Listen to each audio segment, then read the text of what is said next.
Hey guys, welcome back to my channel. It's Evie from Ev's Eats, and today we are going to be making West African lamb stew. This dish is perfect for fall, lots of warm, inviting flavors. We're using some Scotch bonnet peppers, some thyme, and of course our lamb. So first we're going to start off by browning and sauteing our lamb. This is going to lock in flavor and make sure that we sear it properly and get all the juices to stay inside of the meat.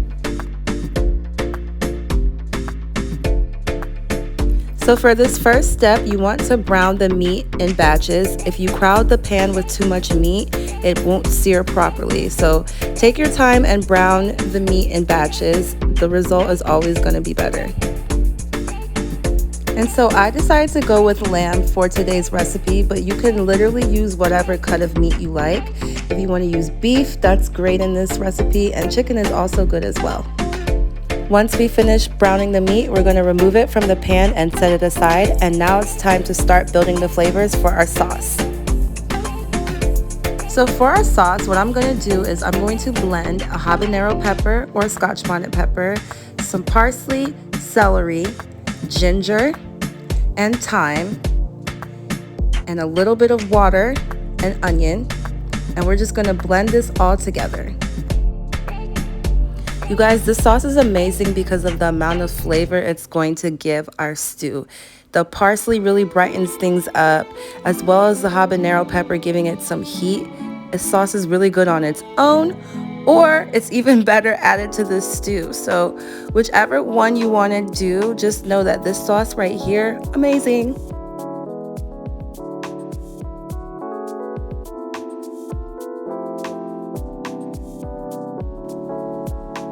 And just look at that color. Look at how green it is. Beautiful. So now we want to add our sauce to the same pot that we just browned the lamb meat in. And we're not going to pour all of the sauce in, just about 3/4 of it, and we'll reserve 1/4 for later. And I'm going to add some more water, as well as a Maggi cube to help season it, and some salt. And we're going to let this simmer for 20 minutes. After the 20 minutes is up, remove it from the pot and set aside, and we'll use it later. So now that we've removed the sauce from the pan, let's make the stew. So I'm starting off with some olive oil, and then I'm adding some sliced onions to the pan, and we're going to let this fry until they're golden brown, about 2 to 3 minutes. So for our sauce today, I am using 3 cups of diced tomatoes. You can use the canned tomatoes. And then I'm also going to add in a cup of tomato sauce. This is the beginning of our stew, and this is going to cook down, fry almost like we're making a red stew, but we're going to fry it maybe, about 20 minutes, let it develop flavors and cook down. So after our sauce has been cooking for 20 minutes, now it's time to add our butternut squash. So that has been diced up.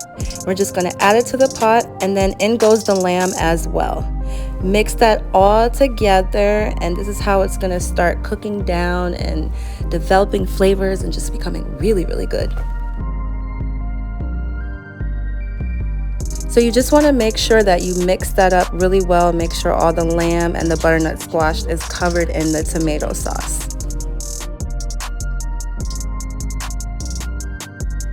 So now, remember our 4th cup of parsley sauce that we kept aside. We are now going to add that to the pot and make sure that that's really mixed well.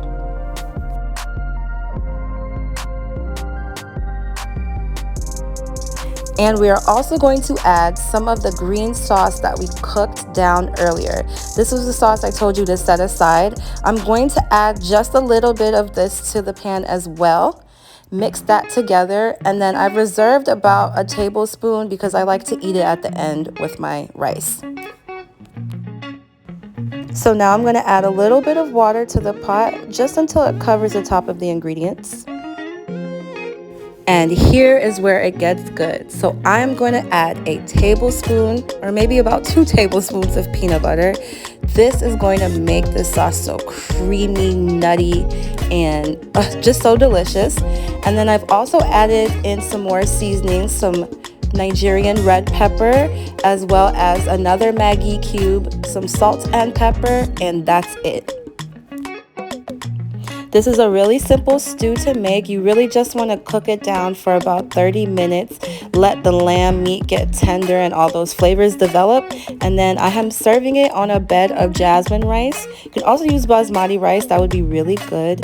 But this is it. And you can see in the middle where I've added in my tablespoon of that green pepper sauce because it just takes it to the next level.